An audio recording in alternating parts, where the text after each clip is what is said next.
Bienvenidos a Star Wars Gentleman. En este vídeo os traigo el review de dos sets de una de las mejores escenas del episodio 3. Hoy hablaremos y compararemos los Jedi Interceptors de Anakin Skywalker y Obi-Wan Kenobi.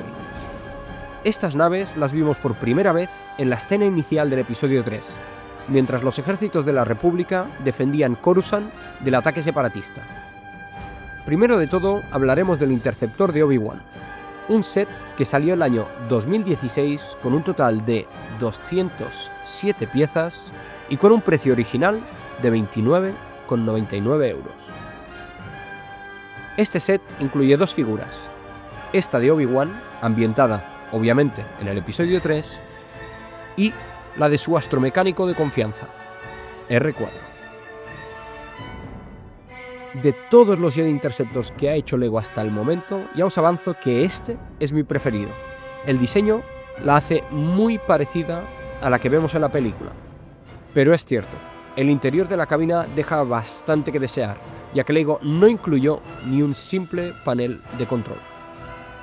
A pesar de todo esto, el exterior está lleno de detalles, que nos proporcionan todas estas pegatinas que incluye el set. Pero ya sabéis mi opinión sobre el tema. Como siempre digo, una pena que LEGO haya perdido la costumbre de hacer piezas ya impresas como las de antes. El único playing feature que incluye esta nave son estos dos misiles que encontramos en la parte inferior de la cabina y que podemos disparar fácilmente. Vamos a ver ahora la nave de Anakin, un set que salió el año 2020 con un total de 240 piezas y un precio de 29,99 euros también. El set incluye una figura de Anakin. En el diseño de la cara podemos ver el intercomunicador, al igual que con Obi-Wan.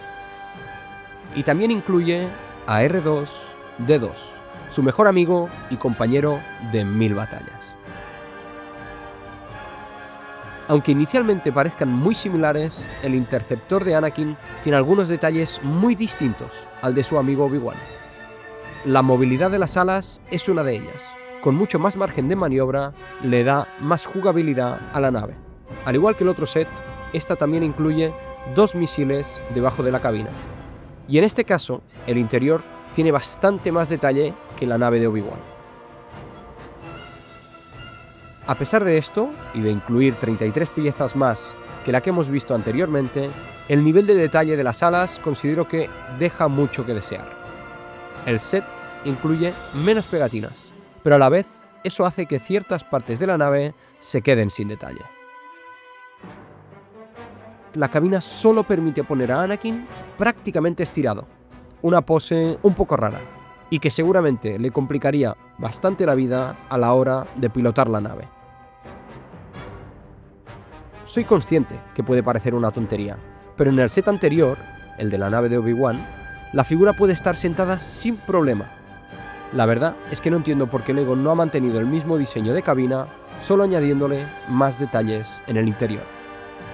Pero bueno, no todo es negativo. El Interceptor de Anakin integra mucho mejor el droide astromecánico que la nave de Obi-Wan. Por cierto, otro detalle de las figuras que casi se me olvida, y es el doble diseño facial que estas dos incluyen.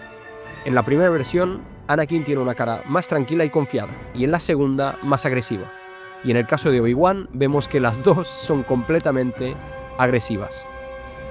Una curiosidad es que LEGO ya ha hecho 3 versiones de esta nave de Anakin durante los años, y creo que ciertos errores deberían haberse solucionado ya.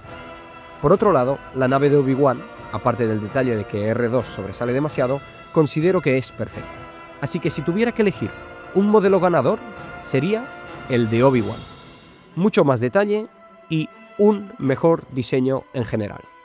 Aún así, hay que recordar que son juguetes, y a pesar de que yo lo pueda valorar desde un punto de vista adulto, el objetivo es que estos sets sirvan para que los niños se diviertan montándolos y jugando con ellos, y esto, sinceramente, lo cumplen los dos. Así que, ¿qué os ha parecido esta comparación? ¿Os gustaría ver más? Os leo en los comentarios. Hasta la próxima.